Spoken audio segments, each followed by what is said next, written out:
Céu Orlando apresenta Amar, a Suprema Ciência da Vida, uma obra de Adolfo Marques dos Santos. O livro inicia com algumas palavras do Adolfo. Já que amar é a suprema ciência da vida, que nos tornemos cientistas de nossas almas, amando ao Deus Criador sobre todas as coisas e aos deuses criaturas como a nós mesmos.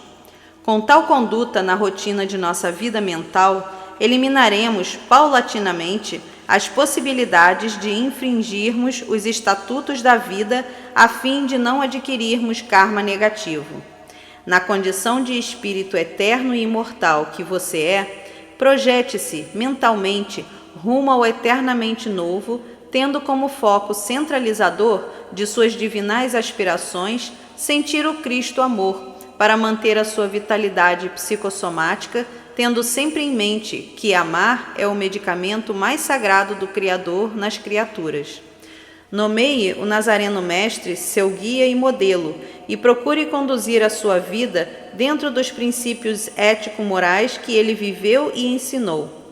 Assimilado o conteúdo moral de seus exemplos nas ações e reações, com um pouco de esforço, você será um ser humano integral, em condições de dizer com naturalidade e segurança: eu sou porta-voz de Jesus.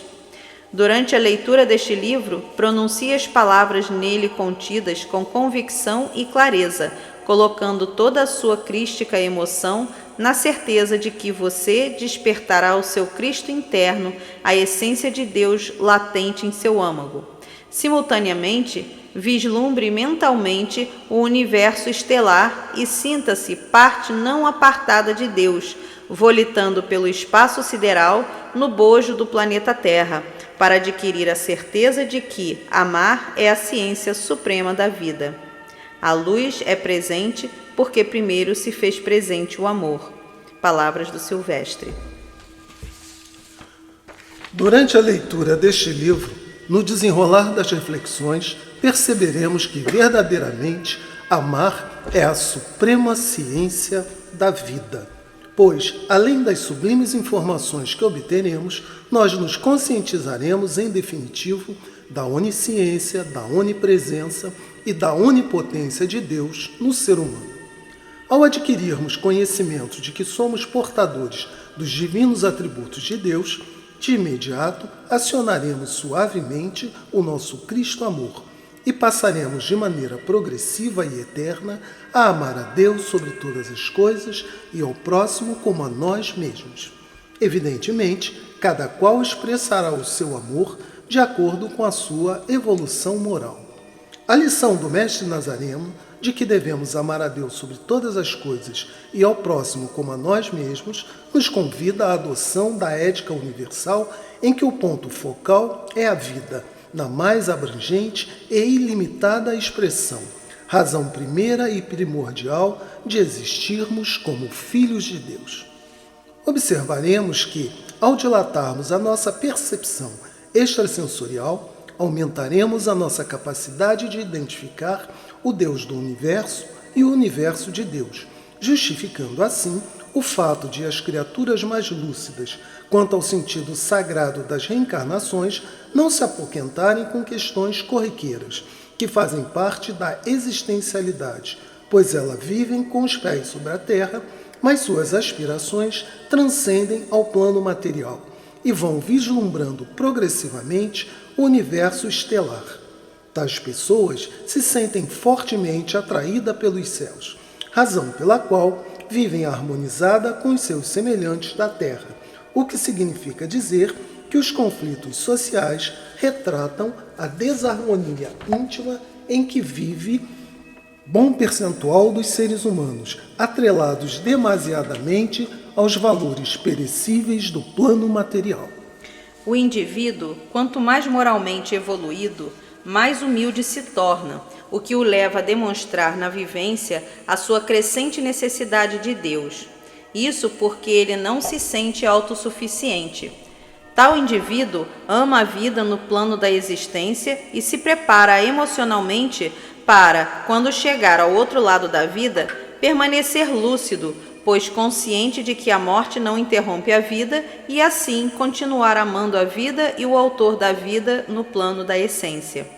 Os textos vão nos conscientizando quanto à suprema finalidade da vida, de forma que compreendamos que é constante e universal se amar para evoluir, sabendo que antes do auto-amor não haverá ascensão. Com a gradual evolução, o espírito concluirá que a gênese do universo é um ato crístico de amor realizado pelos espíritos arquiangélicos criadores de mundos, razão pela qual eles passam a agradecer a Deus pela oportunidade de cada encarnação. Também, na sequência da leitura, vamos ampliar a nossa percepção extrafísica e, de maneira segura, concluiremos, sem muito esforço, que somos viajores cósmicos aprendendo a amar na Terra. Durante a compenetrada leitura, de maneira proposital, periodicamente seremos levados a crísticos devaneios, com o sacratíssimo objetivo de despertar mais e mais o nosso Cristo interno, visando a expansão do amor em nossa consciência. Dessa forma, o sagrado ato de amar ao próximo como a si mesmo passa a ser tão natural e automático quanto o vital ato de respirar. Mesmo frequentando uma escola primária, como ainda o é a Terra, o ser humano já concebe o divinal transformismo evolutivo rumo ao infinito, o que o credencia a viver exercitando a fraternidade universal. O homem-espécie, ao colocar na pauta de sua vida a primeira lei do Criador, que é amar a Deus sobre todas as coisas, de maneira naturalíssima, passa a amar a criação de Deus, obtendo por mérito o milagre da vida saudável. Embora a vida do outro lado da vida seja considerada por muitos seres humanos um mistério, certo é que, tendo em vista que a morte não interrompe a vida, vivenciemos os princípios ético-morais ensinados pelo pedagogo sideral a serviço do Cristo terráqueo, o Nazareno Mestre, a fim de nos conscientizarmos de que amar a verdade é amar ao autor da vida, para que, suavemente, consigamos trazer ao nosso consciente o divino atributo da luminosa vontade do homem. Durante a nossa consciente leitura, perceberemos com clareza de detalhes o quanto é importante conduzirmos a nossa vida de maneira transparente diante dos olhos humanos, pois, na verdade, a nossa boa relação social expressa a nossa integração consciente ao nosso Criador. Por assim ser, estigmatizaremos divinamente a nossa alma com a essência do Cristo Amor, Criador da Terra, para que tenhamos corpos biologicamente saudáveis em função da hereditariedade do espírito que pauta a existência, seguindo os princípios evangélicos vividos e ensinados por Jesus de Nazaré. O material didático constante desse livro sobre hereditariedade levará a ciência a conceber que a chamada hereditariedade genética carece de novas reflexões, tendo em vista que, diante das leis de Deus, os erros e os acertos na condução da vida são realizados pelo espírito em sua individualidade, mesmo quando há ações em grupo. Daí, a herança genética com provas e expiações não ser devida aos progenitores, mas trazida pelo espírito de vidas anteriores, gravadas na alma e armazenada no perispírito do espírito reencarnante. Por ser o indivíduo livre para semear, indubitavelmente ele colherá os frutos de sua semeadura. Poderemos até dizer que a herança genética dos caracteres externos, como por exemplo cor da pele, fisionomia, etc., é dos pais, mas as doenças e outras dificuldades existenciais são frutos de nossas escolhas, geradas primordialmente em vidas anteriores. Ainda é comum no planeta Terra milhões de pessoas viverem sem expressões corpóreas, sem vida nos olhos e sem brilho na face.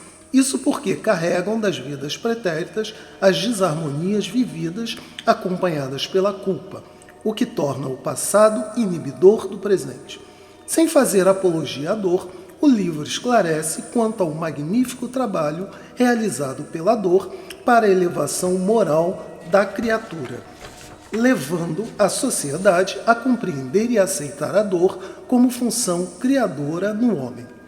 A humanidade terrena, por ser composta em sua maioria por espíritos de evolução primária, é portadora de miopia psíquica por falta de auto-amor, razão pela qual o último capítulo sugere o ser humano a amar e agradecer ao Cristo planetário terráqueo, tendo sempre em mente que somos Cristos criaturas, exercitando a nossa capacidade de amar o Cristo Criador da Terra, sabendo que Cristo é sinônimo de amor universal.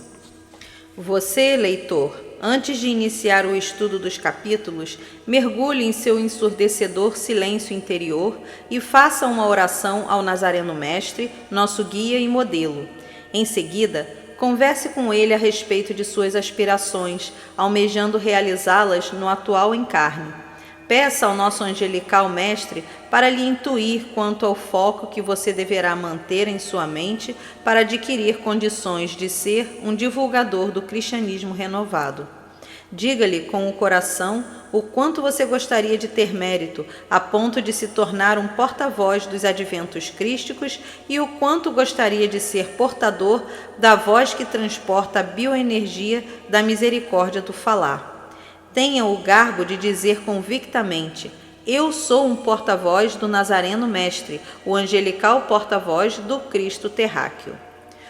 O homem, ao conhecer a lei de Deus, dinamizará a sua luz interior, deixando de ser tolo ao negligenciar os ensinamentos libertadores. Dessa forma, saberá melhor aproveitar cada existência, o que é normal para quem sabe que a finalidade precípua da vida é evoluir e ascender, mas que, para tal, deve fixar os seus objetivos primordiais nos céus, porque onde estiver o vosso tesouro, aí estará também o vosso coração. Lucas, capítulo 12, versículo 34.